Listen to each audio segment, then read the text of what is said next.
What's up? What's up? What's up? What's up? Good evening, everybody. Which the vibes?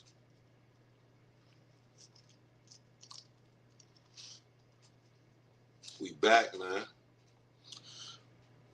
What DJ Khaled say? With another one. Got a special one today. You know what I mean? Been in the works for a minute. Um, I've been a part of this brother's platform a couple times. You know what I'm saying? So it's only right. I mean, he's been over here before too. We did collab, but it's only right that I bring him over here and we get, a piece of his mind and see see what he got going on. I need y'all to smash them likes. Smash them likes right now. How many likes we got? I need you to smash them likes.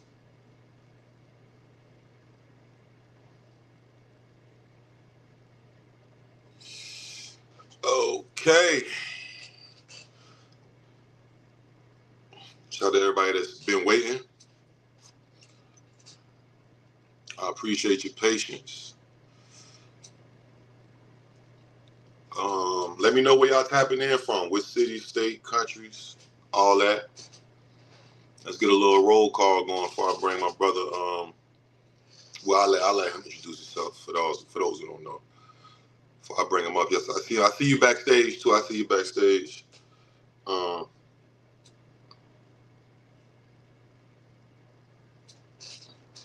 see.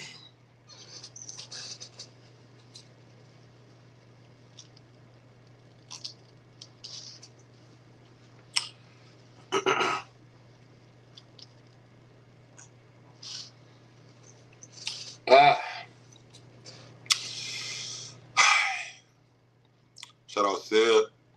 Y'all ready to get it going? They're like, we been ready. Is you ready? Let's get him in here, bro. Let me see something. All right. Bring it a little closer. All right. Oh shit. What's cracking, Q? EyeQ in the building. What's going on, man? Man, late. It's all good. Hey, man, fashionably. You know what I mean? Yeah, that's how let's just build up a little anticipation. I ain't expect to be 8 minutes late, but well, more than 8. Well, to us 8, but to them 28. But yeah, man, how you feeling, bro? I'm feeling good, bro. Listen, I'm really happy to be on today. I think that, like you said, it has been a long time in the making since we could really just chop it up about, anything and everything. And, I think there's a lot of crossover in our audience at this point. So shout out to everybody in the chat, man. It's a lot of love for all you guys. For sure, yeah. Shout out to the chat. Y'all definitely keep us the chat. I don't think the chat be knowing like y'all the reason we keep going. Like if it was That's nobody it. there, like what are we doing? Like Exactly, man. No, it's definitely keeps that steam in our engines, bro. So definitely a lot of love for everybody. How you feeling though? I'm feeling good. I actually just well not just now, but I worked out today. And outdoors workout. I don't know, just something about outdoors workout. I was on the turf on the football field, just showered and shit. I just feel good. It's Friday. We made it to another Friday. I'm here with Cassius. You know what I mean? And you, my friend, yo, I wish, for real, we was, if I was like to really go through everything and we'll be here for like 3 hours because you have been working. It was over my head. Like I went back, I said, yo. Man, thank you, bro. I appreciate that. No, it's just trying to keep up with you, man. You know what I mean? No, you've been doing it before me, bro. We gonna talk about it. So let's just get into it, man. Let the people know, who you are, where you from, and things of that nature. Yeah, man, 100%. So Cassius Morris coming out of Western Canada. I'm an interview host, podcaster.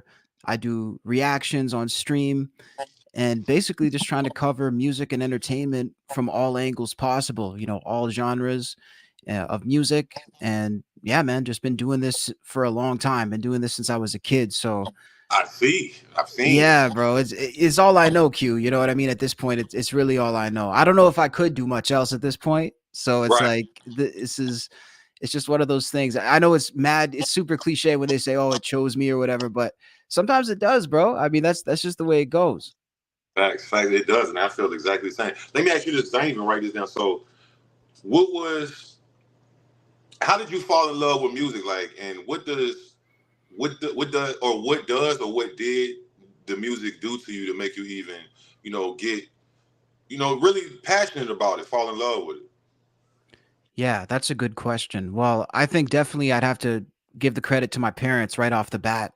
My parents come from a very multi-genre background of music. They both grew up listening to heavy metal, R&B, soul, hip hop, and basically just that mixture of influences and the stories that they told me about that music really sparked my interest. I think I always associated music with positive feelings. There would always be music playing in the house, always in the car. On the way to hockey practice as a kid or whatever the case may be. So I feel like I was just exposed to a wide range of music at a really early age, which I don't know if that's as typical in a lot of households. Like I feel like you'll have like a rock and roll household, a lot of the time where they just play rock. My house, it was, Bob Marley, it was Sting, it was Kiss, it was Eminem, Pac. So, from an early age, I was just immersed in basically all angles of it. And yeah, I think just always having positive feelings towards music is what really got me into it. Dope. Yeah. I definitely agree. I can't speak for everybody, but I mean, me too. I pretty much came up like that. When you're a kid, that's when you like most influential. So Yeah. I used to hear all like even like those old like some artists I don't even know, but if I hear the song, I'm like, oh, I heard that as a kid. My aunt played it, or my mom, or whatever. It could be some Luke Van, something that I don't even really like too much. I wasn't, you know what I mean? But I know the Yeah. words. Or it's crazy. It's crazy how that happens. But I mean, I guess that's all due to our environments. So, speaking of environment, so how was it growing up? And you said Western Canada, right? Yeah. So what part? Hold on. So what part is Western Canada? Like, where is that by? So basically the closest major city to me would be like Vancouver. Okay, okay. So that's like the opposite side of like Toronto, Montreal. So I'm in Edmonton. So basically that's at least at this moment. So yeah, that's Rocky Mountains, stuff like that. It's you Oh, have some cities, but you also have like some very scenic beauty out here, and people actually travel from all over the world to see some of the sights around here. So that's sort of the vibe I've been on. Like I've never really lived in the big Canadian cities. right. And I would definitely say there's a big difference between, the Torontos, the Vancouvers, and the other parts of Canada. But that's the part that I've come up in mostly. Edmonton. So like, all right. So the actual environment, like when you was a kid or a young teenager, come. You said you played hockey. Was you playing ice hockey or field hockey or? I was playing ice hockey, yeah, as a kid. I mean, I Oh, feel so like you a that's the badass. You a tough motherfucker. You at don't least care at about the one team or time. nothing. Yeah, I think it's like part of being an honorary Canadian is you have to play Right, hockey for at least 1 year. right. Yeah, man, that was definitely my childhood. I never really carried that into my later years, but yeah, I was playing hockey, man. I grew up, I would say that the majority of Canada is very suburban. So I got to tell you, man, compared to a lot of places in the world, it almost doesn't really feel real out here because it's like the level of safety is insane. I mean, if you want to raise kids, if you want to have, I would say, a regular life, Mhm. this is a good place to do it. It's quiet and it's safe for the most part. So, definitely, yeah, that was sort of what it looked like growing up, man.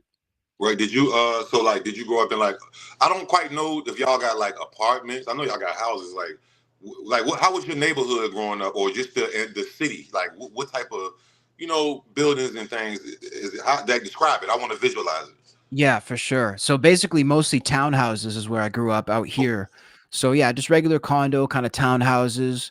You'd have your regular, grocery store, all that right outside, and then you drive about 20 minutes, and then you'll see sort of a skyline of the city. Uh, So, people can live in the city. They can have like downtown living, apartment living, but the city centers are a lot smaller than somewhere like the States. So at least in most of the cities. So you don't really get those mass amounts of people living that life. So I'd say in the average Canadian city, there's a small segment that lives that downtown city life, but most of them are spread way out into suburbs. I do think like a lot of our cities are almost unnecessarily spread out because you can drive an hour from one suburban townhouse complex and then you're an hour and a half on the other side of the city and it's like the same thing just in a different spot. So there's a lot of land to cover and it's very spread out. Right, right, right. It seemed like the way you described it make it. I picture like you said, the Rocky Mountains and like more nature. Like it's a lot of Yeah. nature there. Yeah, yeah. Definitely. I mean, the thing like so a place like Calgary, that's 3 hours from where I'm at now, and that's close to the Rocky Mountains. So I could see the Rocky Mountains from my bedroom window as a kid. They were off in the distance though. It's not like I was in them. So That's about dope from though. That is oh dope, dude, bro. the view is crazy. Like Calgary's got crazy views. And so I'd say you have to drive about 3 hours to actually get there. But Right. yeah, I mean, once you get into BC, even Vancouver, man, in the city center, you can see beautiful mountains just all around you. So like in a place like BC, I also lived in the other coast, which is the East Coast, Nova Scotia. And Okay. there it's like, I don't know what I could compare it to. I would say Chicago, but not in terms of the city. I guess just in the fact that it's surrounded by water, Hmm. boats all coming in and stuff like that. Maybe think of Maine or something like that, Hmm. similar to that. So the thing about Canada, man, is that you can't really specifically describe it because it is very diverse. It really just depends where you're at. So a lot of different flavors out here. Okay. Okay. Cool. You know what's funny? I always every time I heard like a rapper say like make a rhyme about Nova Scotia. I always thought Nova Scotia was like in Russia or some shit. It Oh just yeah, sounds like it, like or it like sounds exotic. it sounds like somewhere they got like missile silos and shit. Like it's like vodka galore. But shout out Yeah. Nova Scotia. I see you from Nova Scotia. You know what I mean? Shout out Nova Scotia, Oh man. yeah. Yeah, So, man. so okay, coming up, right? So like I said, when I did my research and I really went into your catalog, like even your back catalog, you know what I'm saying? Like we gonna talk about that too. I was like, yo, I seen. Hold on, let me. I want to make sure the name is okay. So it was in 2014. You interviewed. John Dunsworth, Yes. which is the actor, right? Yeah, from Trailer Park Boys, Mr. Leahy. Right, right. So how old were you though? Because you weren't this person right here. No, dude, I was probably like 15 at that interview. So what made you at 15 or did you or even if you started earlier at that age at that period in your life, what make you like say, you know what, I want to get into like broadcasting, public speaking, journalism, music, entertainment based like because most kids are thinking, oh, I want to make music or I want to do say play Yeah. sports or because I'm like, yo, he was doing it this long. Like I had to get a history lesson on you. I'm like, whoa, what was the inspiration? Man, honestly, it was the think MTV. So basically, our equivalent of MTV out here is called Much Music. And it's the exact same idea, interviews with artists. They would have those shows too, kind of like the 106 and Park style, where it's like the hosts and they're doing interviews. And honestly, man, that's what sparked it. I remember just seeing those shows and just thinking it was so cool how like they get to talk to these like it's like I get to hear these artists on the radio, but I was like, this guy gets to talk to that person. And even at that age, I thought that was so cool, like that you would get that sort of access and the creativity that they had, that hand in hand with the music videos. I think even young, it was like this is something that I don't see, reflected in my life. Because again, we're talking coming up in the suburbs, we're talking a very sort of sheltered environment, and there wasn't anything like that being represented around me. So I was like, this seems kind of cool. These people seem like they have more personality, more character, and it was still in Canada, but just a different part. So yeah, I remember, I would always pick up like my grandparents' camcorder and like start doing an interview with my little sister. You know what I mean? It was just, Right. it just naturally was what I did. And then once I saw people doing that, and my family made the connection that I had some sort of interest there, they would tell me like, you could be like that guy, that VJ on TV. They were like, we could see you doing that when you grow up. And it was kind of like just a comment made in passing, but I think I kind of kept that in my mind. And that was when I first remember the exposure, and also radio too. I always listened to the radio as a kid. And I remember just like the callers that would call in and when they would tell a story, it always just kind of connected with me. So yeah, those early memories just it was just more interesting than what I was seeing, basically. Would you ever like if offered a position at like a prominent radio station, but they like you can't be on camera, like Mhm. you it's gonna be? Would you do that? Yeah. No, definitely. I would do that. I mean, under the right circumstances, I'm definitely looking into different options. It's interesting how the audio stuff is sort of come back to a degree now because I think for a while it was all video, Right, but right, I think there's a lot of avenues for audio. The thing is, I don't know that audio will ever die because it's just in certain moments it's so convenient. Like I don't always want to be watching something, right. You might be you doing know? something around the house or driving or whatever. You know what I Yeah. mean? That's the Yeah. thing, and there's even times when I'm doing that where I'll play a video and it's, like, in my pocket, I'm not even watching it, so Right. it's like yeah, so I think, yeah, definitely audio is still a good avenue. Okay. Yeah. So hold on. Let me ask you this. So give me three of I guess your favorite radio or TV or more ones that inspired you. Broadcasters, VJs, radio personalities. Give me like your top three when you was coming up. That was like okay, you pay attention to their content, or oh, I want to be like this guy, or Yeah, okay, so, I mean, we're going way back now, Q, so it's like, yeah, we're talking when I'm, like, 7, 8 years old. I got my first iPod Shuffle or whatever. And at the time, like we're all kids, we're watching Disney Channel, right? So I'm looking up on iTunes, Miley Cyrus, all this, you know what I mean? Like we're looking up all right, the Disney Channel shit. And I remember I seen under music, it said podcast because that's when it had just started.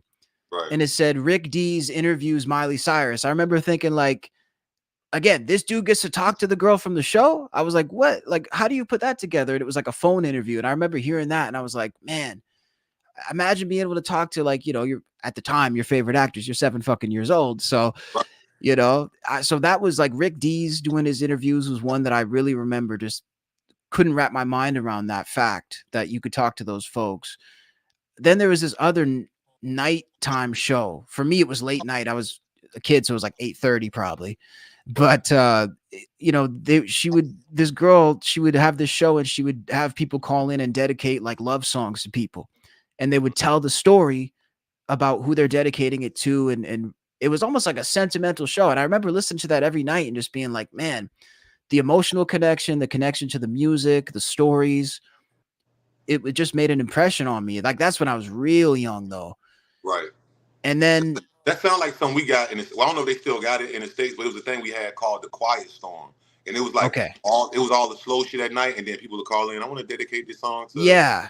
We just had so okay, it's one of those. Okay, so who's another one? The other, yeah, I mean, I'm sure that format's been used quite a bit, honestly. So yeah, it Right. was the same type of thing. Yeah. And then in my later years, like, when I started getting a bit older, 14, 15, it was Howard Stern. I knew Uh, you were going to. Hey, bro, I Hell swear to yeah. God, when I wrote that question, I was like, I don't know. I just thought Howard Stern, like, because a lot of people, I mean, see, a lot of people do know about Howard Stern, but you got to be real OG into content and Oh of yeah. course, I know about, but a lot of people, people don't know Howard Stern is the original, like, if you want to call him shock jock, if that's what Yeah. you want to call him, but and he still does his thing too. I don't think he's on I Yeah. don't know, he's on Apple Music, he's on some platform He's now, on but Sirius. yes, right, exactly. Like Yeah. y'all go do y'all research on Howard Stern. Y'all go down the rabbit hole. So much entertainment, Dude. adult stars, rappers, Yeah. rock people, anybody, and every. It was like some other broadcast, some other things now, Yeah. whatever. Yeah. I knew you. That's crazy. I knew you. I was like, some just say he gonna say Howard Stern. I'm like, let me just see. Okay, Dude, that's you a have to. solid list. That's a solid list. Bro, thank you, man. I mean, the thing is with Howard is anybody in this field, you have to pay homage to him in a way because uh, there's really no Rogan without Howard. There's none of these shows. Like, he was the first podcast, even though it wasn't a podcast, and Right. the way that he was able to fuse that together. I mean, it's the blueprint for every show today. So Every it's single thing. Everything. everyone, right? So I mean, the entertainment, and we all, you know what I mean. So yeah, So all right. Okay, cool. So yeah. So all right, so you said at that age you about like you growing up 14, 15, 16. So what do you think? So you still in high school at that point, right? yeah, All right, so but it's coming to an end in a couple years. Mhm. So were you did you actually? So hold on, no, I take that back. So you did have your first. Let me ask you this before we get there. Why did you? What happened with the first channel where you had that interview I seen? Why did you? I seen the video where you was explaining about, and we're gonna talk about the TMZ thing, and you was like, follow me on this channel because this is where I'm gonna be doing my new stuff. What Yeah. happened? Did you get demonetized? Did you just want to rebrand? Like, did you forget the password? Like, what happened? Honestly, it was a couple of things. So yeah, for people who don't know, I had a channel going and I had like a few thousand subs and then I had to restart my channel. So basically that channel was demonetized because Mm, I was doing it since a little kid, right? When you're a kid, you don't know anything. So I went to this show by a comedian and it was strictly no recording whatsoever. So what did I do? I went and made a vlog at the show and I put in a bunch of footage from the show. Again, like dumb 13-year-old kid. I put that video up, dude. They hit me with the ban hammer. Like, you can't. Basically, my channel was so restricted. It was probably shadow banned to a degree, and I was completely demonetized. So there was that. And there was a couple other issues. I changed my phone number. All of a mm, sudden, they want a one-time password. You know what I mean? It was just rookie right, mistakes, bro. It was rookie right. mistakes. But the thing is, I'm really glad it happened because people kept telling me, "You're not monetized. You got to restart this channel," and I wouldn't do it. 'Cause I was Right, like, at that time, I was like, I already have 2.5 thousand subs. I was like, how am I gonna make that again? I was like, right, I can't do that again. right. You felt defeated almost. Exactly. And I felt like it was too much of a challenge when in reality, I mean, if you're really grinding, you can get 2K subs. It doesn't take that long. But Hmm. it was like a scarcity mentality of, and I think it's playing it safe too, because it's like if you're spending money, for example, and you say, I've made it once, I can make it again, like that's not smart.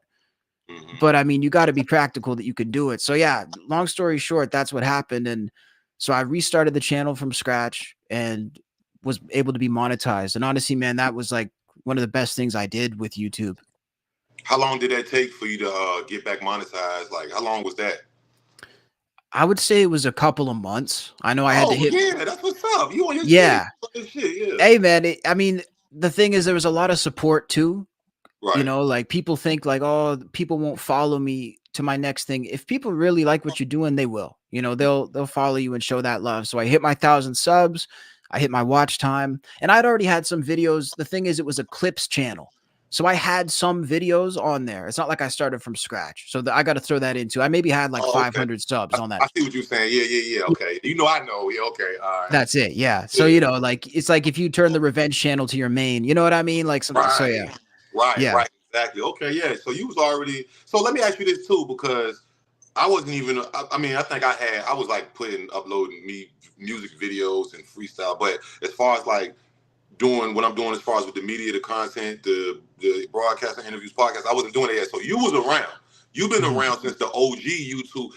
Describe like how was the YouTube platform when it comes to what we do back then? Like who was around? Like who was actually prominent on YouTube? Not just like we mentioned Howard Stern was, but he was more radio. Who was Yeah. on the platform really doing it? How was it? What do you miss about it? Did they take certain features away? Like put us Mhm. there. Yeah, dude, that's a great question. I would say definitely Adam Carolla was the big one. Okay. Adam Carolla, I think is like he's underrated because in terms of podcasting, he's the biggest there's ever been. He was in the Guinness World Records book for having the most downloads on a podcast, and Oh, he's actually the guy who inspired Rogan to start. So Carolla is like the real OG. So he was right. out there doing his thing. Rogan eventually was doing his thing, and then Joey Diaz. The thing is, here's the main difference from those days. Q is that it was a lot of repurposing from other platforms. So everybody who had a live show did it on ustream.com. I heard of Ustream. I never got on it, but I used to see it like on Yeah, like old clips and stuff. Like yeah. because I don't think you could do YouTube live back then. As Oh, far as I know, really? I'm pretty sure that you couldn't at that point do it. So what they would do is they would go live on Ustream. They had a whole following there of like a few 100,000 subs, and then they just post the show onto YouTube. Mm, So that was the biggest difference. Everything had to be repurposed. But I kind of miss those days because it was fun, and again, right. it's like if people like what you're doing, they'll follow you wherever. I would say though in those days too, there was really virtually no voice in a mainstream sense for anybody who wasn't like already famous, basically. Mhm. So for me, like I had to find my footing through like doing fan stuff and posting it to fan sites so like other fans would listen. But in terms of like just starting a podcast about whatever and just shooting the shit, honestly, it wasn't going to happen for anybody at that point. I think the space had to open up more. So I think it was a lot more niche. You had to find a topic where you could find an audience and stick to that topic. That was another one of the other main differences. Let me ask you this question too about YouTube, because I kind of remember like in the beginning of the YouTube, I guess the OG YouTube days, it wasn't a lot of people wasn't really engaging in the comments. Yeah. Or I mean, it was you would catch a few, but was it like that for you? Did you go like looking not just only on your platform, but if you looked at other videos, were the comments flooded how they are now, thousands of comments, or was it like Not as much. It was definitely less. right, And I think that the other thing too, like people, I don't think people really were focused on any sort of algorithm. So you'd never see people being like, "Hey, make sure to smash that like, drop a comment, subscribe." People just kind of did their video and just hoped for the best. right, There wasn't that like understanding of what's going to make it better because I think it was such an unknown space that nobody really understood. Even the people who were successful didn't understand it. right. Like they just turned their camera on and they're just like, I guess somebody's watching this now, so I'll do it again. You know. Yo, it became a long way. All right, boom. So you restarted the channel. And let me clarify this too. If y'all go back and look at his old channel, you was all you had. I don't know how many interviews you think you did on your first channel. I would say like 70 or so. I mean, I had like 130 episodes up until that point, and most of them were interviews. So maybe like 70, 80. Bro, do y'all hear his work ethic? And you was what, 14, 15, 16 type shit? Yeah. Crazy. Bro, I that's started at crazy, like 10. bro. That is crazy to me, bro. Like, that is dedication. Like, bro, like, you could have been doing anything. You could have been playing hockey more. You could have been fucking off with whatever, just whatever. You know what I'm saying? You like, no, I'm gonna lock in. This is like, now, of course, like, people who, like, make music, I could see that at any, Yeah. but doing what you was doing, you were interviewing people you're at a very young age. You interviewing people older than you. Yeah, man. No, You know dude, what I'm saying? it was crazy. You know what was crazy about it was that I seemed I really had no connection to anybody my own age at that time because everybody wanted to do stuff and I would just never do it. Like my one boy would ask me to hang out all the time. And before I could even answer, he'd say, "Oh no, you have to do a podcast." Right. And I was just like, yeah, That's how man, you like do it, though. That's how that's how they do it still. Right. That's not even a young thing. That's you just a fact of the game. Yeah. But it's like, that's what it is, man. And, yeah, it's looking back, it is crazy, but it just felt right, you know? Right. You just I mean, you gotta follow your heart. So all right, boom. So now you back on the new channel. This channel that you got on, or that you have now that's booming. So you restart, you get back monetized. Give me what was your first like, and it's no specific number, but big to you. What was your first big interview on your new channel after that, after you had to restart? Or something of significance to you, like, oh shit, I just did this interview, like this is crazy. Yeah. I think the first really big one on that channel was the Kyle Massey from That's So Raven. I was watching a clip of that today too. Yeah. How did y'all connect? Because that was an actual question. How did y'all connect? Yeah. So basically, man, basically what I'll do is I'll get a list of 50, 60, 70 people. I'll go ahead and find the contacts for everybody and I just cold email everybody. So basically, if you have 60 names, maybe 2 will get back to you. Right, right. But the thing is, you don't know who it's going to be. So it's like, you could have a guy from your local fire hall and the president on that list. And maybe it's the president, maybe it's the fireman. Who knows who's going to hit you up, but it's going to be somebody. It's like a numbers game. So I hit up all these emails. Next thing you know, I get an email back from somebody else with the name Massey saying, we're interested to hear more about this opportunity. I look it up. It's Kyle Massey's mom. That's big.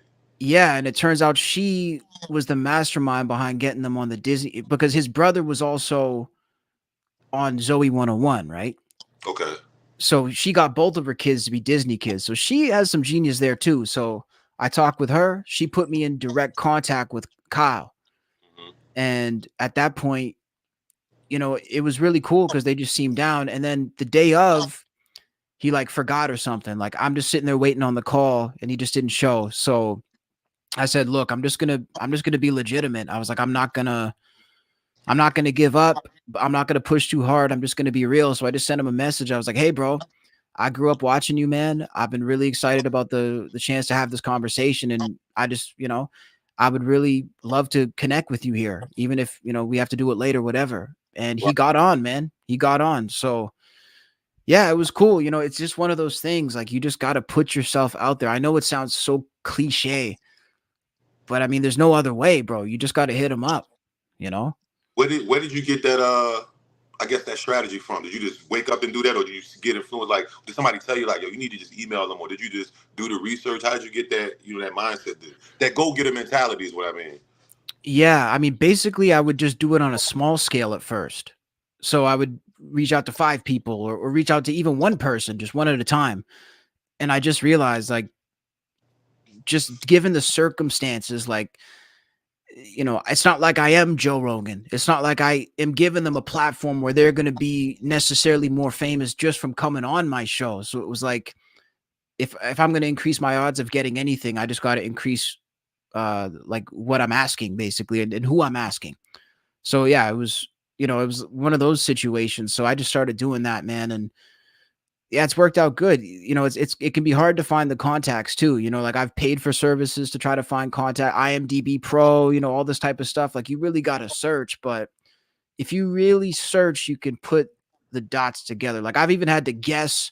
I'll see like the format of a company email for a label, Right. and I'll be like, okay, it's the letter of the first name and then the last name at such and such. So I'll be like, this is their manager. If I put the letter of their first name and then put their last name, that should be their email. So like shit like that. And then you guess what it is, you put it together.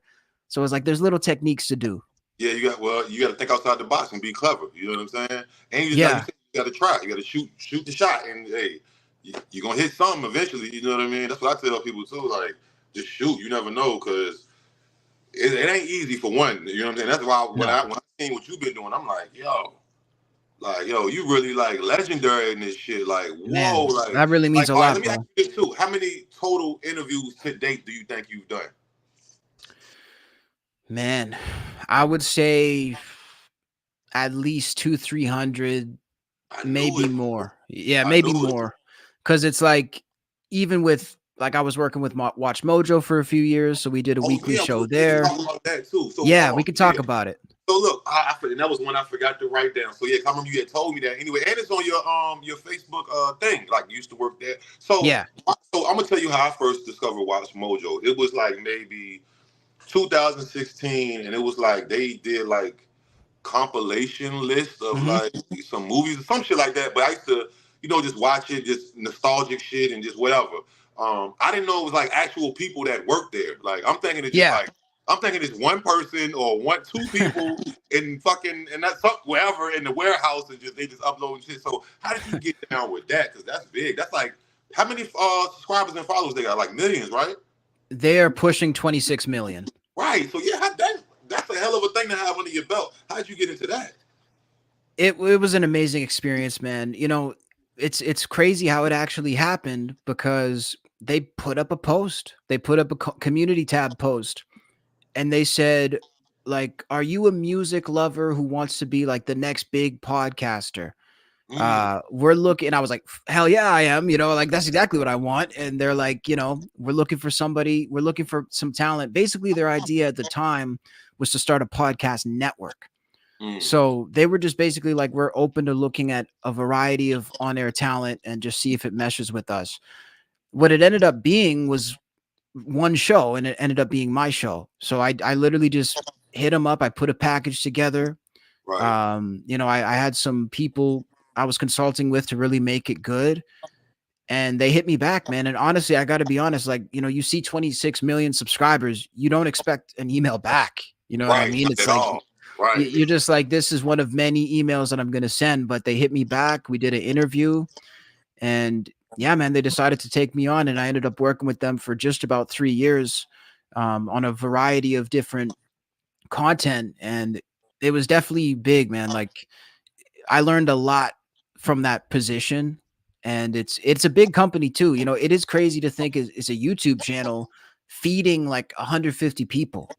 That is I mean, crazy, bro. It is crazy, dude. Like, when we talk about where the game started, like how far we've come, that would have never been possible before. Right. That's fucking. And where they based? They based out there. Where you at? Yeah, so they're actually based in Montreal. And the funny thing is, I didn't even know that. I thought that they were American. I would think L.A. or something like that. Yeah, Like, that's what yeah, like everybody thinks, right? So they were based in Quebec. And the funny thing is, too, I worked there for 3 years before I, decided to move on. And I'd never met anybody there in person. I was fully remote. get out of here, bro. Dude, so the thing But is, see, too, that's the beauty of technology, though. That is the beauty of technology. dude, that's the beauty of it because before the pandemic, they all worked in an office in Montreal. So there was Right. no remote positions whatsoever. All of a sudden, during the pandemic, everybody's remote. So they all lived in Montreal, but they work from home. And I was just this one dude in the other side of the country who also worked with them, but from home. So it was a trip, man. Is any of your work still on the page or anything? Yeah, it's all still out there, man. Okay, It's I'm gonna tap in. I'm gonna look at. Yeah, damn, you got a lot of work, bro. Like, I salute you, bro. Thank you, bro. Let me ask you this too. Going back to like your passion for the music. Do you have are any have you ever or any family members or any close friends or anybody near you have they ever done music or like have you had a firsthand like seen one of your people in the studio with them or they anything like that? Yeah, so basically growing up, I actually always was interested in music myself in a way because I was like I did the school plays when I was a kid. I did all that type of stuff, right? So they had me singing in there. So, I did my thing singing back in the day. I also played the drums growing up. The only Okay, reason me I too. stopped. Oh, you Yeah, did too? yeah, percussion. I did band from the only reason I stopped band is because they was forcing me to do marching band. I was like, I just want to play. Yeah. I didn't want to do marching. And they was trying to make me play the bass drum and shit. I'm like, what? No, it's good. But Nick yeah, Cannon type of shit. yeah, I was like, I'm cool. I'm just going to rap or something and play basketball. Like, I'm cool. But yeah, go ahead, continue. Yeah. So I played like the drum set, so like rock basically. Mhm. So I have a background in that, and then I have a lot of friends now who do music. That wasn't necessarily a part of my life growing up as much, Right. but yeah, I mean, I do some stuff myself. I have shout out Seb on Point. That's my close friend doing his thing. Yeah. Shout out Sale, yeah, for sure. Yeah, man. So yeah, that was basically there wasn't as much exposure to people making music firsthand, but I definitely have been a musical person throughout my life. Yeah, that's dope. It's always I don't know. It's just something about because I feel like with the music thing, music is for me personally has been like my. I don't want to. I guess if you want to just put something like imaginary friend, like you know what I'm saying. Even when Yeah, I don't got nobody else, when I'm literally physically by myself, or even if I'm with a bunch of like music is always there, bro. Like yeah, it's just like even down. And I tell people this like one time a while. I don't remember who it was. It was either a female I was talking to or one of my homeboys. I can't remember when this happened, but I was like, "Yo, what's your favorite song?" We was having some kind of discussion or something, and then one dude or one whoever this was like, "I don't got no favorite song." I'm like, "What?" I'm like, "Bro, nah, when you was a kid, they never sung Happy Birthday to." Everybody had like that's a song. He's like, I mean, something.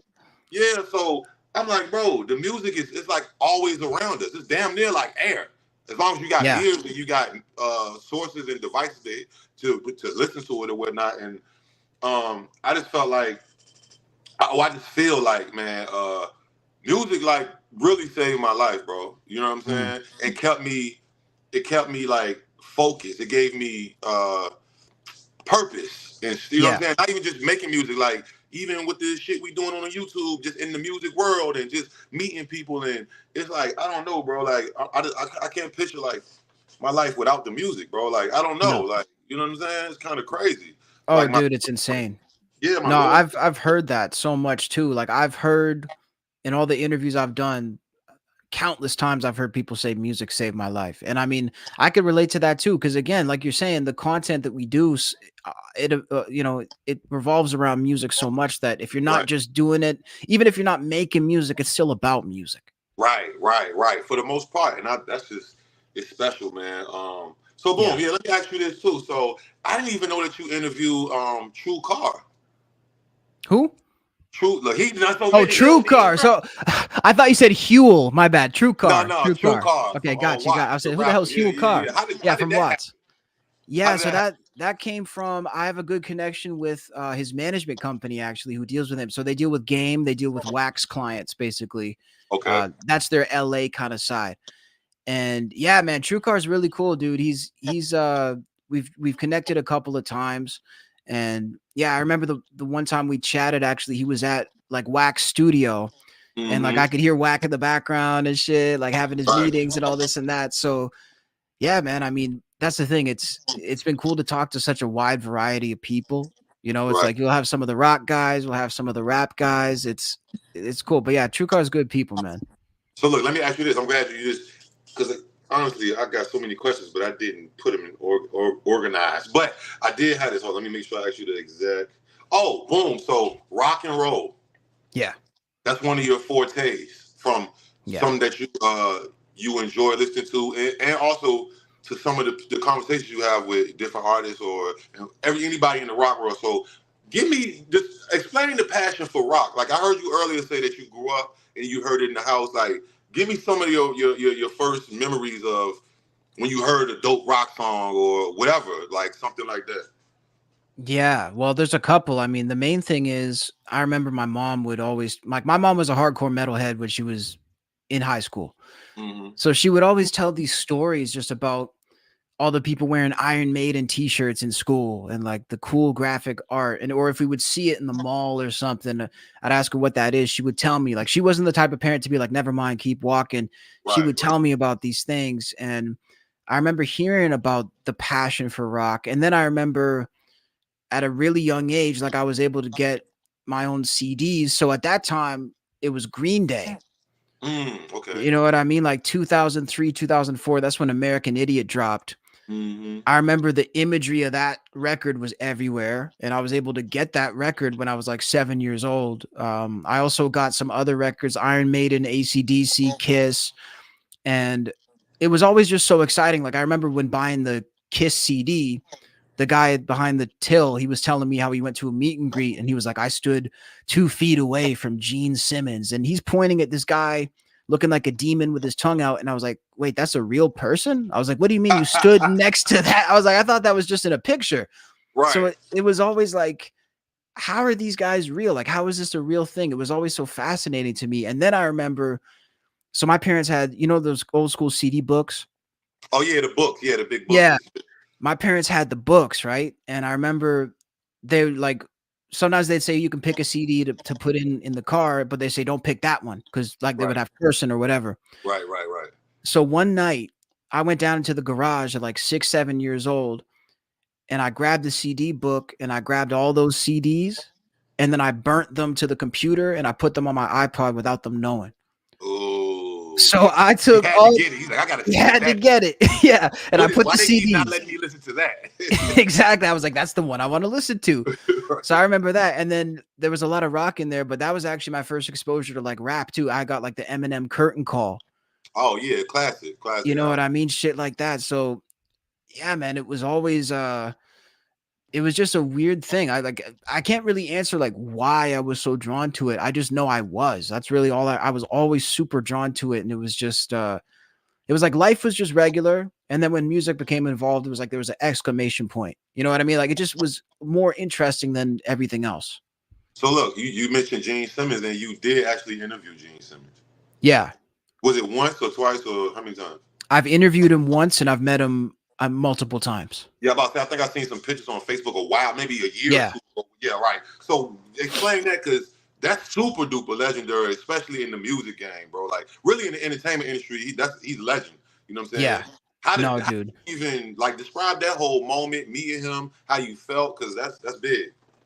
Yeah, man. No, it was the biggest thing, you know, up until this point, I would say for sure. So basically, at a certain point, I remember, you know, I mentioned I was doing the fan angle for my content. So Right. a lot of the stuff I did was about Kiss. And eventually, like, it started getting quite a bit of buzz. I got to interview some of like the lesser known members of Kiss who were in it in the 80s, do some stuff like that. And then I got a local media story. It was like a news story, 13-year-old Kiss fan. Wow. And that story went out online. I had all these people on Facebook, and somebody on my Facebook who worked for Kiss showed it to the drummer of Kiss. Dang. So next thing you know, I got hit up by the drummer of Kiss. And he said, I saw that video, man. That was super cool. And blah, blah, blah. And I couldn't believe it, dude. I didn't Right, even think it was real. right. You, yeah, like that's You know, crazy. it's like, what is this? So, but at that point, I was on their radar. Hmm. So then they were doing a concert in Toronto, actually. I got in touch with them and they said, how about you be our guest? Come out to the show. We'd like to meet you. And dude, it was the most insane thing ever. We flew to Toronto just for that.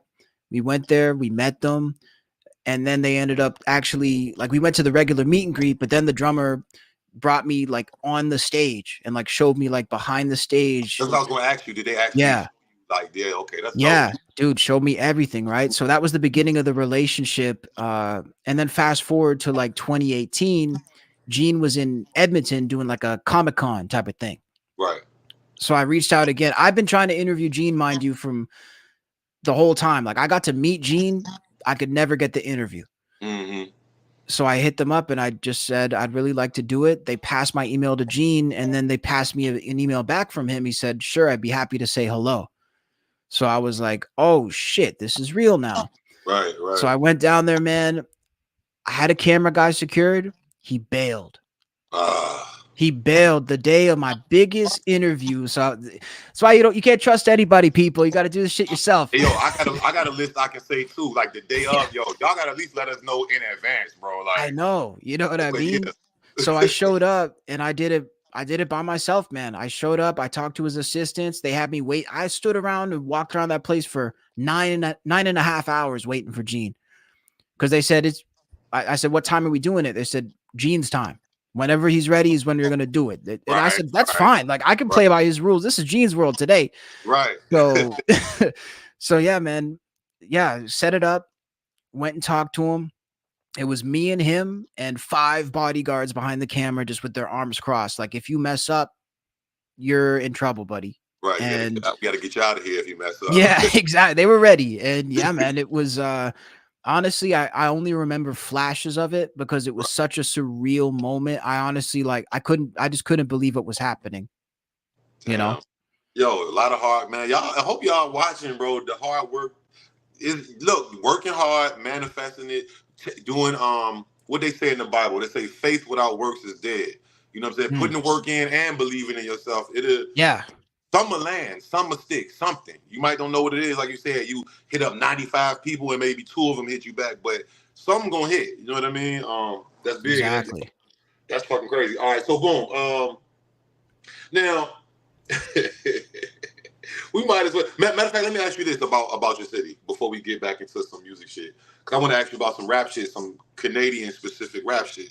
Mhm. Um, give me, I guess, a few or I mean, I want to put an actual number on it. Let's just say 3 at the least or most or something. But give me like 3 of your favorite non-franchised around the world food spots in your hometown or just in wherever you be. You know what I'm saying? Don't got to be directly in your hometown. Not no Hmm. McDonald's, not no big franchise shit. Like, Yeah. Damn, okay. This is interesting because the food spots out here are a little different. We definitely don't have the type of food scene that a place like Atlanta would have or LA. I do know that there's a spot called Irie Foods out here, which is crazy. I like all the Caribbean food out this way, man, is crazy. oh, y'all got big Because Caribbean influence out there? yeah, especially in like Toronto.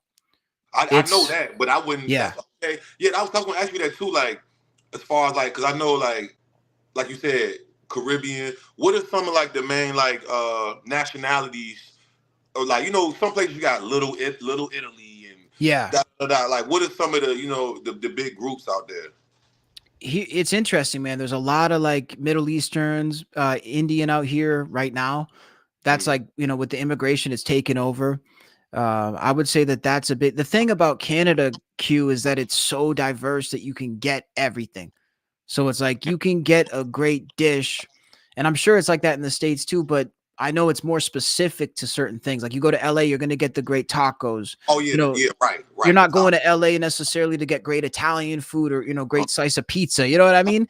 right. But here you can get that pretty much anywhere. So you So said Caribbean. What? Give me a couple more. I would say, okay, so it's Canadian Chinese food. Actually, this is one. It's Canadian Chinese food hits, man, and it's It's different than fire. Chinese food. It's crazy. So, do they have ginger beef in the States?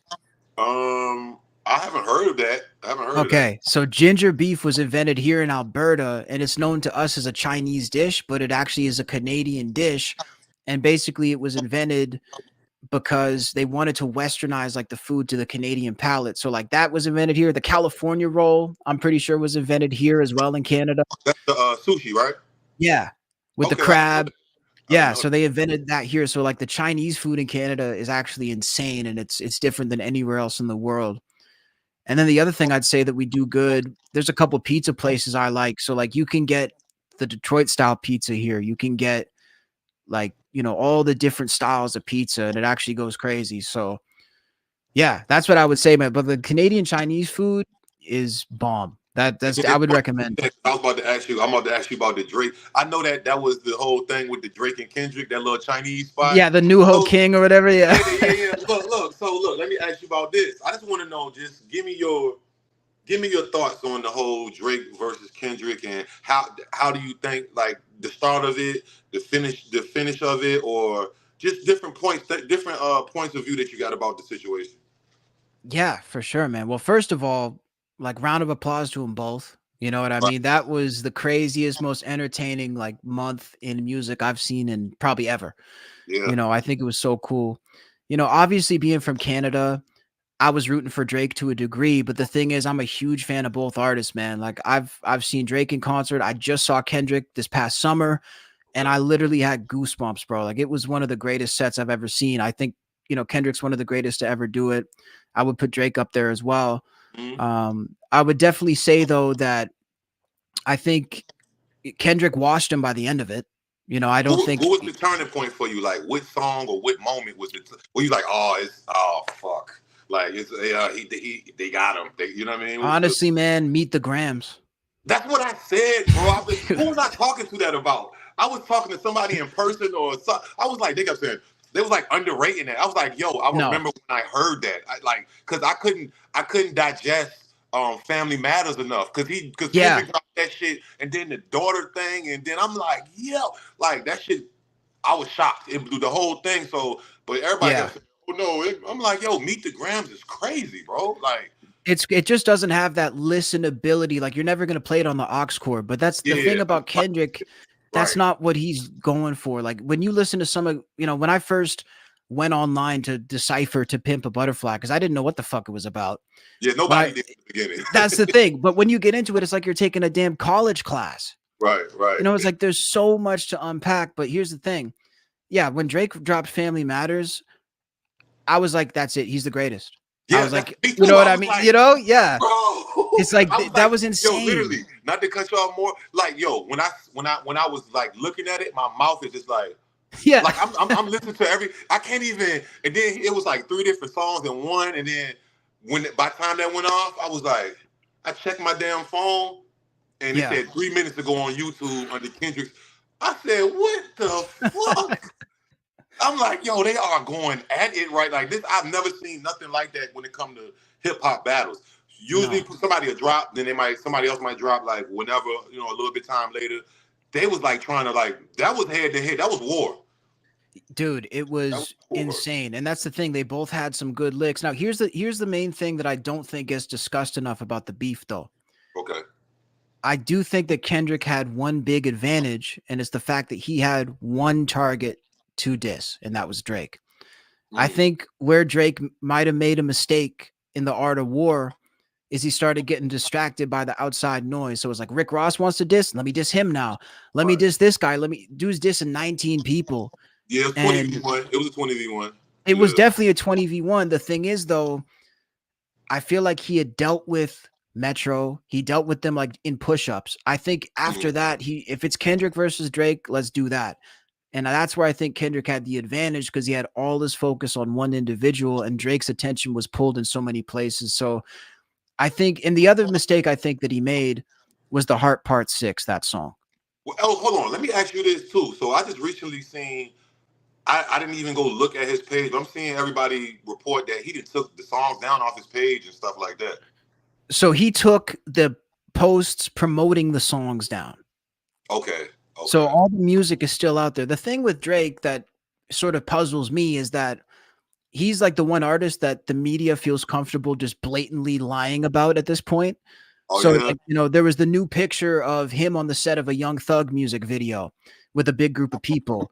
And all these media outlets put it up and they said, Drake's now back spending time with the black side of his family to try to regain street Oh cred. yeah. I You did know what see I that dumb mean? shit. That was Yeah. from a music video. It wasn't even his family. So stuff like that, right? Now they're saying Drake deleted all his music. He didn't delete any music. He took the post down. So that's, it puzzles me why it's framed that way. But yeah, he did do that, which again, just for the record, I don't think that's a good look either. I don't, if you're going to do it and stand on it. Don't take it Right. on. This is a guy who was just criticizing Metro Boomin for tweeting and deleting.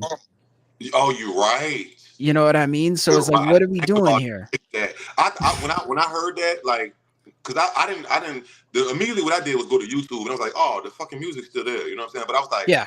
I was like, so when I thought about that, I was like, maybe he's just over it. He's trying to show Mhm. like, all right, summer coming up. He put out the. What do you think? Hold on. So before we get to that, Hot Part 6. Go ahead. Give me. Break that down for me. Probably the worst thing Drake's ever done. That's coming from somebody who's we got to remember, like, being from Canada, if you're a rap fan, you're probably rocking with this dude for a long time. Like, I've been listening to this dude probably since I was like 11 fucking years old, bro. He's So, like y'all Jay-Z type shit or something. Like maybe dude, even he's bigger probably. oh yeah, and we got to remember too, we've never had it before. Mm-hmm. Mm-hmm. So Mm-hmm. it's like that we've had Justin Bieber, we've had The Weeknd, but for a rapper from our country to be at this scale is unheard of. Right. But the thing is, man, I think he made the mistake with Heart Part 6 of thinking that the person, like, he started going to quantity over quality with that. Because he's like, if I just Mm-hmm. keep firing back, I'm going to win. But this point was made on the Rory and Mal podcast too, which I thought was good. In the beginning of this beef, Drake never anticipated he was going to be making a song about how he's not a pedophile. Like, that is, I Right. don't think anybody thought that's where this was heading. And the fact that it Nah. actually got to that point, I think is ridiculous because nobody looks crazier than a person explaining in a song why they're not you know what I mean? Right. That's a whole different type of beef. Like now you got to defend yourself to the people now. Like not even to the Yeah, artist. So yeah. So you don't think he should have put that out? absolutely. I think, like I say, I think if there was one person around him who was a good advisor, that song would have never left the studio because he sounds deflated, he sounds defeated to me on that song, and that's not the Drake that I've ever heard. And yeah, I think really the best thing he could have done, even when he made that little comment on For All the Dogs about weirdos in my comments talking about Millie Bobby. I Oh was like, yeah, yeah. you know What's what the I whole mean? Millie Bobby thing? Because I don't even know who that is really. Like I kept hearing that, but is that like some child actor or some shit? So basically, it was a child actor, and I don't know all the ins and outs of it either. But I think the main point is that he was talking with this girl as like a friend. The thing is, though, and this is why I'd have to read more into it. But I will say this as somebody who's been on the other side of the coin. I've had tons of friendships with adult celebrities as a child, Right. and they were completely innocent. Right. Right. Right. Right. So that's the one thing I will say. People say, doesn't matter if he did anything. You shouldn't be talking to somebody who's 16. You're this and you're that. I don't buy that because, again, I've been on the other side of the coin. And let's not get it twisted. Not with anybody that we've discussed today, but there have been situations where people have tried to pull shit when I was a kid. And Right. guess what? There was no ifs, ands, or buts about it. Like, there's no, Right. if somebody's trying to groom somebody, and this is just my opinion, there's no gray area. Like, Right. Right. you're either doing it or you're not.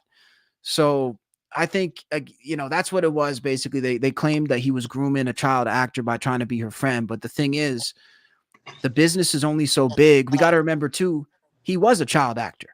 Right. Right. Correct. Correct. So, I think there would be, and again, people are going to come for me for saying that, whatever, but these are just the facts. So, yeah, basically to answer your question, I think that song was, I do think that we're probably going to look at Drake differently for the rest of his career, especially based off that song. Cause it's one thing to have accusations, but when you're breathing life into it, that is a whole new level, bro. Right. Right. Especially something like that. So look, and I will say this too. I like the Heart Part Six. It was actually, it was like lyrically, it was dope. It's a You know, good sonically too. Like it's a good song, yeah, it was. but it's He like, did just sound kind of defeated, and now you defending yourself again. So let me ask you this too. Speaking on that, and then we gonna move on. Um, the footage of him and that girl kissing on stage. How mhm. do you? What's your thoughts on that? Like, I don't want to give you any. What's your thoughts on that? Honestly, man, I think that that was a symptom of a time that was different. I don't think it's right, but I will say this. You look at almost every concert that was going on around that time, there were similar things happening in the shows. Rihanna would bring people up and grind on them. Nicki would bring people up and grind on them. Chris Brown, Trey Songz would sit girls down. All of them, everybody, yeah, a lot All of of them would. And let's be real. Do we think they were IDing all of these people? Like, come I on, never man. seen nobody say pull out your ID on. I seen people do shit on stage. But I never say, hold on, let me check your ID first. That was the only time, and I had never seen that footage until this whole fiasco fucking happened. And I was like, whoa. Yeah. But oh man, it's just he had too much fucking. Kendrick had a lot of ammo for him. You know what I'm saying? And nobody knows anything about Kendrick. Like, I mean, we know a little bit about him. Yeah. He doesn't fucking vlog. He don't make. He barely posts. He doesn't pop up. No.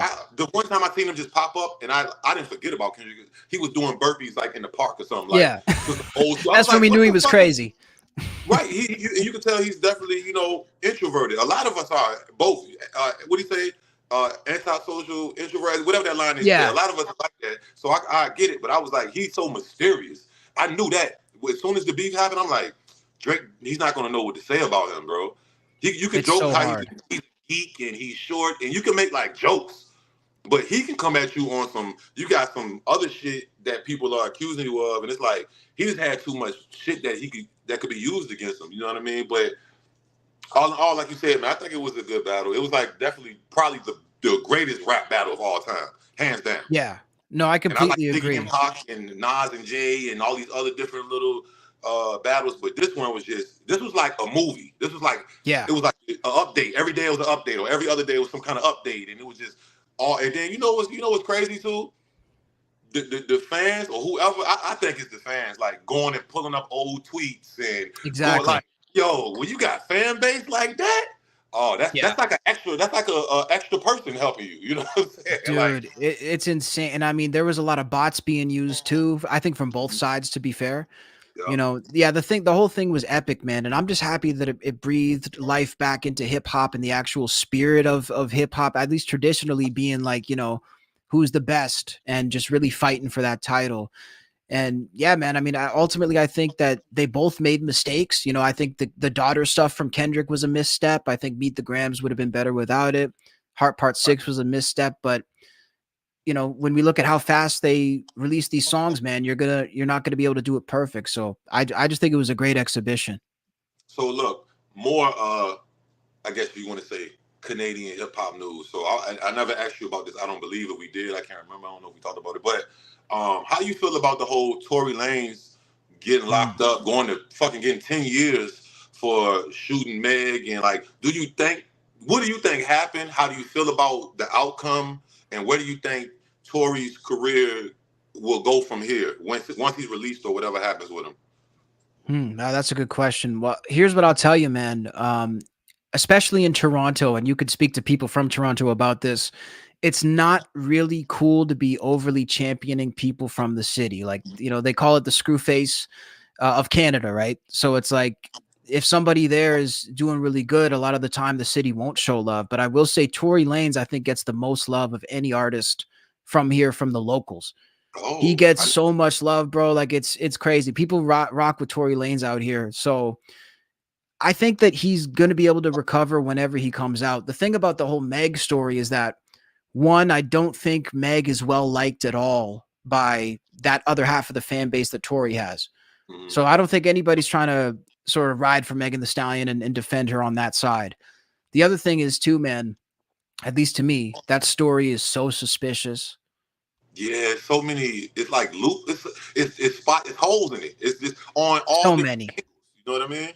There's so many. Like the driver's saying that he saw Meg's friend with a gun, the female friend says it was Tory. at the end of the day, man, I really don't think any of us know what actually happened in that car. And I think, if he shot a woman, he should be in jail. Don't get me wrong, but at the end of the Right. day, I think it's not enough to affect his career. I think the only reason his career is affected is because he's locked up. I think if he was out, he'd be chilling. Let me ask you this then, because he did a he I don't even want to call it a chess. Well, I mean, maybe he thought it was a chess move, but or let's say a press move. He, before the trial started, he put that album out where it was basically a "I'm innocent" and "fuck Right. you" and "you're lying" album. Do you think that helped or hurt the whole situation? Because he was really like, what was that one song? Is it called "Praise to the Most High"? And he just talked like he was being subliminal. But if you know the situation that Yeah. was going on, because I bet when that album came out, I was banging that album. Like that Yeah. was like I fucked with the album for at least like 2 or 3 months. I used to work out to it sometime and Hmm. play it in the house with the loudspeaker, and it was a dope project. But I kind of don't know. Like I'm like, damn, did that hurt him? Maybe he should have just, Mm. you know what I mean? Because it's like now you calling him a liar, right? And it's not even over with. It's like you jumping the gun. Like Yeah. no pun intended. Yeah.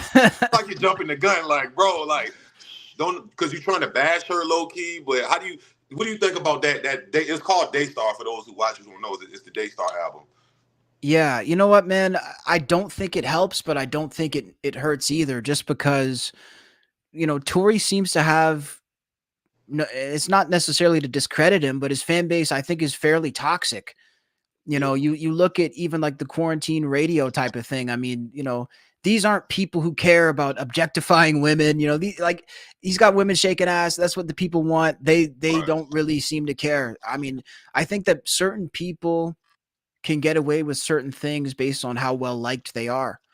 So I think if it was somebody different, it would probably hurt a lot more. But honestly, man, I feel like a guy like him, a guy like Future, guys like with that kind of fan base, they could Mm-hmm. do a lot, man, and they're gonna get away with a lot. Oh man, it's so crazy that we sit here talking about Tory Lanez. He got 10 years in prison. Good thing he put a lot of music out though. He been doing it since a Yeah, young age, like you. So he can make money from that. His legacy can still go on while he's like. I'm pretty sure. I think he's dropped a couple songs since he's been locked up. I don't know if he been had them. okay. Yeah. So I haven't been following it like that, but yeah, man. I mean, I definitely think that even locking him up is gonna create a comeback. right. And again, I think if the story was less fishy, I think we'd have a lot more to talk about. But I think that it's so confusing that the average person, if they're into his music, they're probably not going to stop liking it because of this. He done fucked around and came to the United States and got stuck. Yeah, now he can't come Fuck back. around with Fuck. LA. On top of that, LA, you go to LA, you can't do that, man. I, This I is know you're drunk. There's Kylie Jenner's around. There's guns. It's like, what are you doing? what are you doing, bro? You will get stuck over here, bro. Now and then they talk about they're gonna if he doesn't win the appeal or whatever, he's gonna get deported back to Canada. Which I'm pretty sure he ain't too mad about that because it's his home. You know what I'm saying? You But probably prefer that, honestly. yeah, like yeah, he probably like fuck the U.S. now. Like yo, I'm Yeah. not fucking nothing. It's for real shit, and it's like a lot of us say fuck the U.S. So Yeah. man, free up Tory and blessings to everybody in that situation, man. So one more thing, let me ask you this. So I've been, I be reacting to the music and shit. So a lot of people in Canada has always supported me. Let me say that Canada has supported me since day one, bro. Like, Yeah. bro, I can't even. If you go back to my oldest video, bro, I learned so much about the Canadian rap scene and just Canada in general. Like, Yeah. bro, like, so I'm forever like indebted. But y'all have a new emerging hip hop scene now, like outside of the Drake, outside of the Mhm. Tory, outside of even the Weeknd, even though he's more pop R&B or whatever. You got like y'all have like more of a drill thing going on now. Yeah. With the, with 100%. the with the with the Crodies, all the Crodies and shit. That's it. That's You it. know what I'm They're saying? cheesing, fam. They're mad. How you feel about the new emerging scene? Because it's kind of like, and it's not only Canada that because drill has affected literally the whole world when it Yeah. comes to hip hop music and the youth.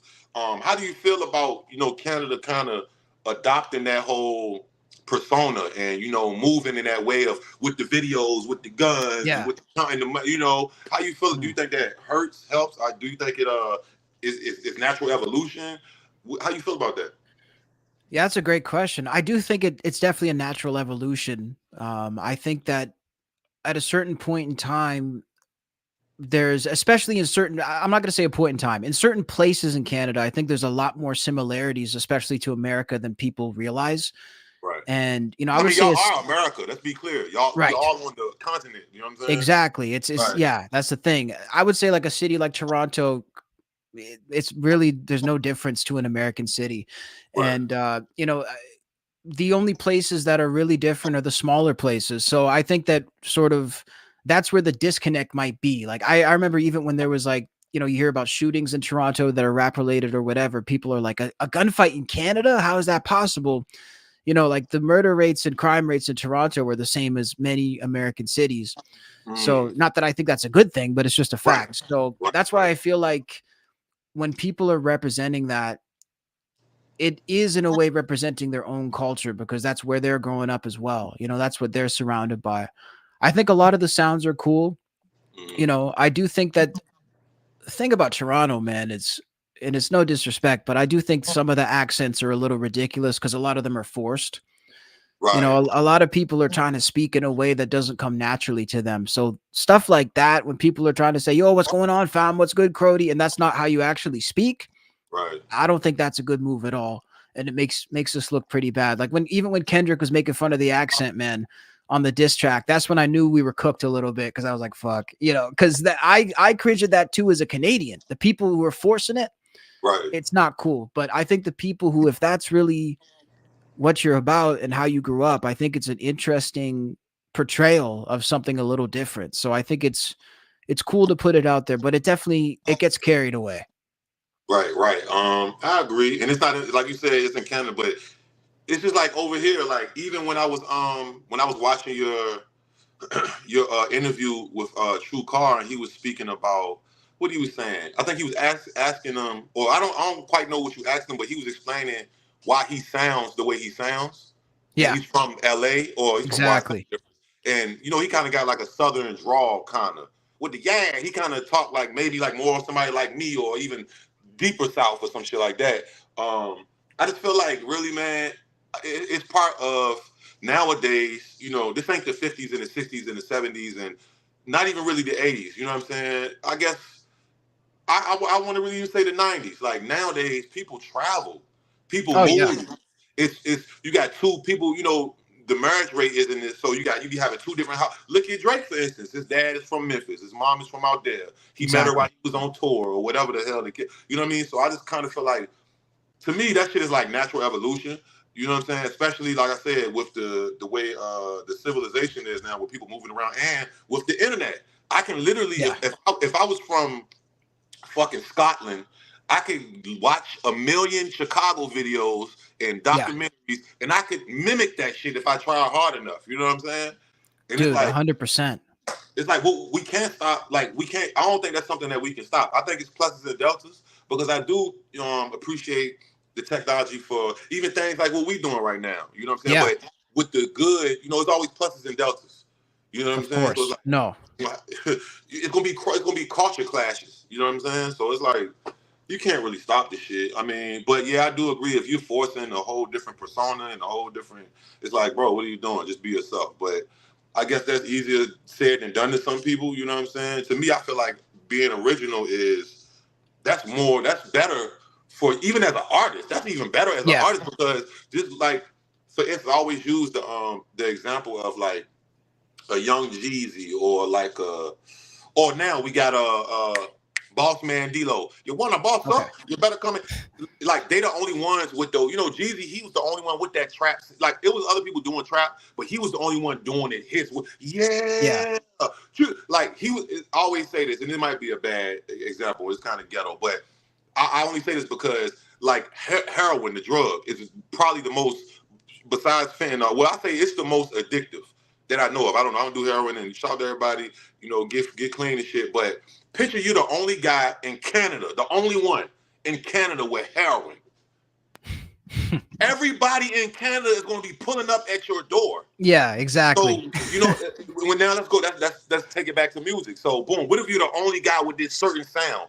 Everybody gonna come listen to your sound. Some of them gonna steal your style. I just feel like originality, man, is like that shit is like a secret weapon. Even if your shit is, even like if it's just weird or awkward, you know what I'm saying? Yeah, People if are it's drawn still to it. you. Yeah, they No, be like, man, for oh, sure.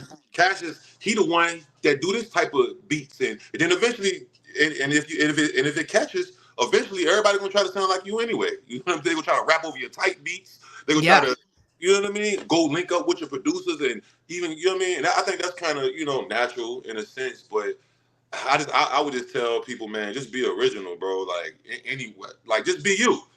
You know what I'm Yeah. saying? That's the You can, secret weapon, man. yeah, you can put a little sauce in it. I ain't saying don't be, you know what I'm saying? Put a little sauce on it, but just blatantly trying to copy somebody that's like some kind of like disorder or some shit. Like, are you not Yeah. happy with yourself? Like, you know what I'm I saying? think that is what it comes down to though, man. Like a lot of people aren't, and they still want to, I've seen a lot of that, man, and you hear a lot of it. That's why I think the most unique guys, it transcends the regional stuff. Like it transcends all that. Like look at a guy like Future at this point. You Right. know, I wouldn't say Future is just the Atlanta sound. You know what I mean? At this, like Future is Future sound, and that Right. sound is crosses all borders. It's original, and how many people have copied that guy because he's just himself. Facts. Like that's why I give a guy like him, just for example, massive credit. You mentioned Jeezy.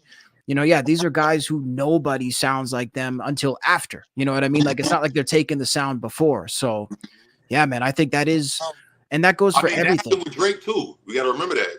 Yeah, That happened with Drake. dude. He started doing the singing thing, and then with you know what I'm talking about, the tight beats, and Hmm. well, you got Kurt Cobain, and you got all these people who trying to sound like Drake, and none of them really succeeded truly. You know what I'm saying? Maybe Tory Lanez, but he's more versatile, but he does have a Drake bag he can get in. But it's Yeah. not many people who they really succeed from just jacking someone's whole shit. You know what I mean? It's like be yourself, bro. I guess I don't. I mean, No, that's a fact, man, and it goes a long way. And I mean, like we say, showing love and paying homage is one thing. Like Drake will drop a lot of stuff from different regions, but a lot of people don't realize too. Like he was friends with Bun B when he was like 20. He paid respect to all these guys, all the legends, Pimp C. Like he's done his homework. So somebody who's put the work in and done their history, I can respect it. If just like when they were talking about Jay-Z taking Biggie's lines, man, they always try to do it, but he had a relationship with the man. So what are you gonna right. do? Right. They were genuinely friends, and Yeah. and I always say this too. And don't get me misconstrued by saying this be original because I know this throughout my life, not just in music, just hanging around people or even dating a girl. It's gonna be certain shit y'all pick up from each other. If you're around somebody so Yeah. long, you know what I'm saying? You're gonna pick up certain little. You might say a certain word, how they say, or you know what I mean. And you might not necessarily be doing it on purpose. It could be subconscious, but I feel like it just depends on how prominent somebody's trying to use the, you know what I mean? Of Um, course. Let me ask you this though. I meant to ask you this earlier. So, because I remember I think I had commented DMs or some shit like that. I asked you about it. He was like, "That's my people." So Joey Diaz, Yes. what's that Yes. relationship? Let people know about Joey Diaz. Oh, look at that! The Ah, goat, the actual that's what's goat, up. man. Yeah, dude. So Joey is a really close friend at this point, and it's like a really unique friendship. So I met Joey when I was like 11, 12 years old. And like I say, man, I was just trying to get it from all angles. So I was doing like I did the cinnamon challenge, bro. You remember that? Uh-uh. So that was just some stupid. That was like the first TikTok challenge before TikTok. You take a big spoonful of cinnamon powder and you try to swallow it. And the joke is you can't eat it, right? Like, you know what I mean? It's not Right. physically possible. So everybody Right. looks stupid. I put this video up. I'm tweeting it out, trying to get it. And for some reason, I tweeted to Joey. I just said, "Hey, man, check out this video." And I guess he checked it out and he must have been stoned or whatever. And he just retweeted it. He's like, "Bro, I'm laughing my ass off." He's like, "What is this video?" And I got mad hate on the video from his audience because they're like, "This kid's an idiot." But he thought it was funny. So then I hit him up and I was like, "Hey, man, it's me from the Cinnamon Challenge. I'm trying to start a podcast, this and that and the third. Here's my number." Didn't expect to hear shit. Right. I'm sitting there 12 years old, get a call on the house phone, Los Angeles area code. I was like, "Oh, okay." I answer. "Hey, is Cassius there?" "Yeah, speaking." Goes, "What's happening, cocksucker? It's Joey Diaz." That's literally what he said. Literally what he said. And I was like, "Holy shit." And he just said, "Listen, man, I see you out here hustling, trying to make something happen." He goes, "Whatever you need from me, you want to interview, you want to quote." He goes, "You call me." And he goes, We'll put it together. So we did our first interview on the phone. And then, man, we just kept doing interviews throughout the years. And then he gave me my first big platform on his shows. So I've done his podcast a couple of times as a guest, the church, and then now the joint, which is his current show. And yeah, man, he's just, you know what? He's a really genuine guy. He likes to see people win. He had a really hard life too, and he never had anybody. He had some people help him out, but he didn't have many. So I think when he sees somebody who he can relate to, he wants to lend a helping hand. So yeah, he's a good person, man. I'm actually going to meet him in person for the first time in a couple of weeks, actually. Oh, that's dope. And you know what? And like you said, that's reaching back. That's or paying it forward. However you want to. Yeah, You know what I mean? yeah, Like that's people don't understand how much that can affect, inspire. You know what I'm saying? Push forward someone, even just from a mental or from a motivational point of view. You know what I'm saying? Like, oh yeah, and that's why I always, I ain't never too good for nobody. You know what I'm saying? Like, for sure. if I don't give a fuck, like I try to respond in each comment, or if somebody has a question for me, or I'm not trying to gatekeep shit, or no, motherfucker, you go learn it yourself, or Exactly, even if I point you in a direction, you know what I'm saying? Like, oh, go look at this video, or if I got the knowledge on hand, like, yo, oh, in order to do a counter notification on YouTube, just da da da, or I send you over my statement that because I got my shit from somewhere. You know what I'm saying? exactly. So who would I be to not reach back or to throw an alley oop or just give help? I mean, I feel like shit in today's society, man, it's so much like just fuckery. Like that's rare. You know what I'm saying? Dude, especially now, it's incredibly rare, and I definitely, again, the fact that I was young definitely helped too because, That's what I was saying. That's what I was saying right there. Yeah. yeah, that's the thing. Now it's a little different because everybody wants you to do their podcast today. The thing is too, as we've talked about, it's so saturated now, right? So, Oh man, it's back saturated. then it was not saturated. Like there was no kid doing a podcast. Now there's 1,000 kids doing a podcast. And also we got to remember, like now these guys like Joey Diaz he's proper famous now. Right for Like sure. this is a celebrity now. Like whereas back then he was a funny guy, he did some YouTube videos, this and that. Joe Rogan was not the man he is today, at that point, right? Putting these guys on too. So yeah, I mean, I think it's recognizing where something's going too, because Rogan. I remember, man. I remember when I first discovered Rogan, nobody knew what a podcast even was. Right. Like nobody knew who that was or anything about it, and it took years. And then all of a sudden, I'm 17 years old in high school. People talking about the new Rogan episode. I was like, "You guys know who Rogan is?" And then, now today, who doesn't know who Rogan is? Right. I just said on the Instagram post, shout out Yaz's. Um, yeah. Oh no. Was it Cryptic or yeah? One of the somebody. It was either Cryptic or Yaz's. They from the Fig Community Universe. But it was like a shout out Six. This streamer named Six. He was with this chick and they was kind of flirting on Kick the other day. And I wrote under the post. I was like, yo, streamers are like the new rappers, and I Oh love it. yeah, Like everybody wants to do this shit now. Like I'm just dude. glad that yeah I ain't as in it, or I haven't been in it as long as you, but it's been like 3 years for me. But it's like yo, I'm glad I've been in it. Before it was even when I started, it was not as saturated as it is now. Exactly. That's what people don't understand. They like why my views don't hit the same. Not just me, but it's because it's more people doing the exact same, even the niches. Like it's like Oh yeah. it's I, it's trendy. I don't know what It's to because they say. Like had to see other people. I think they had to see a lot more people at their level. When I say they, I mean just like people who haven't really started. They right, had to see that it was possible. The other thing now is within those 2 years, TikTok became like the number one social app. right. Like it doesn't take much. Like I remember when TikTok first came out a couple years ago, I was like, I'm not messing with that. Me too. Me too. Right? You know what I mean? Because we're like, we don't need it. We got YouTube, we got this, but that's the thing now, dude. It's adaptability because I can guarantee you in a year or two, there's going to be a new app that's bigger than all of them. Facts.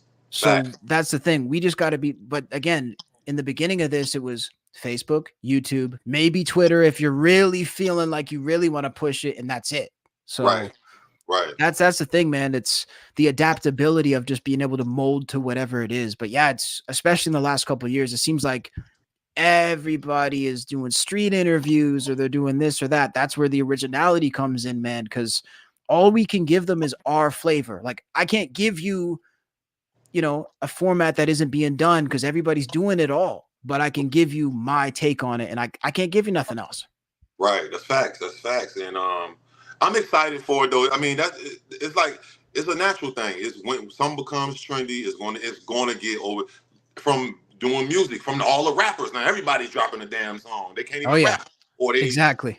it's just that's a natural thing. But it's like you said, as long as you have your originality and your take and your view, um, that's really the main separation. You know what I'm saying? I believe from anything, not just podcasting, just anything you do.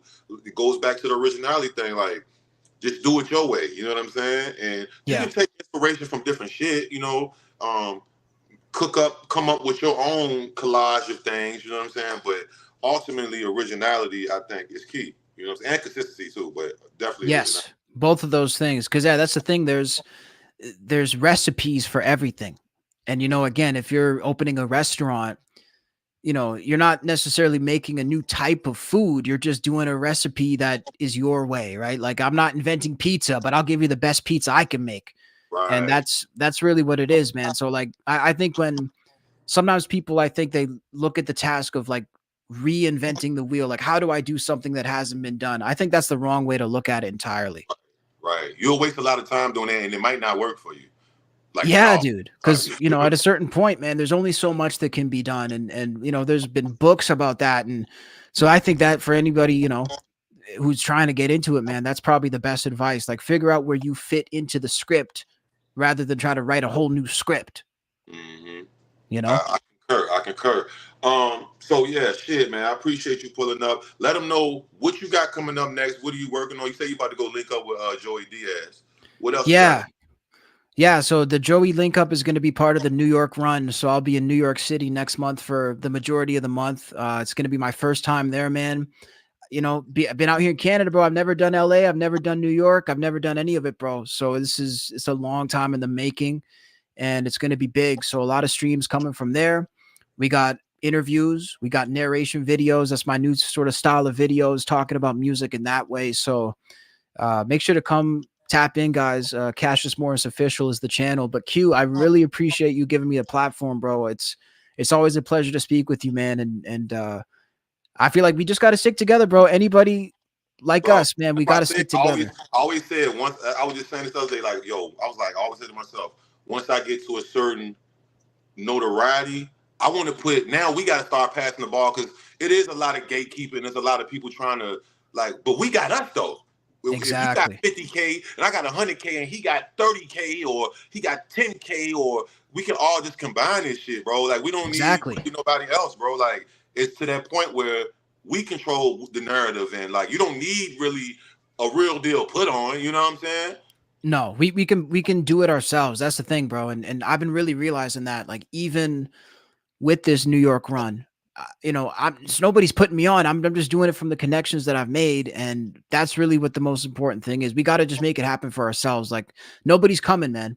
And if they do, it's going to be off the work we put in. Facts, facts. Let them know where they can follow you on Instagram and wherever you want them to follow you at, your handles and all that. Yeah, for sure. So Cassius Morris, it's Cassius. Morris, if you can't spell that, I can't help you. But Right. underscore on Instagram, Cassius Morris underscore. I'm on TikTok as well. And of course the YouTube channel. And yeah, man, just make sure to go show some love. And we have a lot of cool stuff coming. I'm just really excited to share a different side of this. I've been doing a lot of stuff at the house, a lot of stuff on Zoom. I think it's time to get outside. So Hey, that's look, been me the too. move. I'm about to. Hey, look, that's what I say. I might have to link with you. We're gonna be in New York. I'm about to go to the Atlanta. We gonna politic. Come through, man. That'd be sick. It's Absolutely. summertime now. You know Yeah, what I'm man. saying? Fuck I it. might have to get out Short to sleeve LA shirt, too. shorts. We outside, bro. We're doing We it, got the bro. camera with us. You know what I mean? Camera, microphone, that's all we need. And we getting that good work. And I appreciate you, bro. I'm gonna definitely hit you. Yeah, man, blessings and keep the motherfucking the good work, the great work, keep the growth going. And we tapped in, we locked in, bro. Q, thank you so much, bro. And you keep killing it too, man. Shout out to everybody watching. Make sure you guys subscribe to Q down below. One of the goats of our field right now, man, putting on for everybody else. So you got to show some respect, man, for real. Appreciate you, bro. Shout out to everybody that pulled up. Y'all have a safe and exciting Friday or chill Friday, whatever. I'm about to go watch Power. Let's go. Bless. Thank y'all. Peace.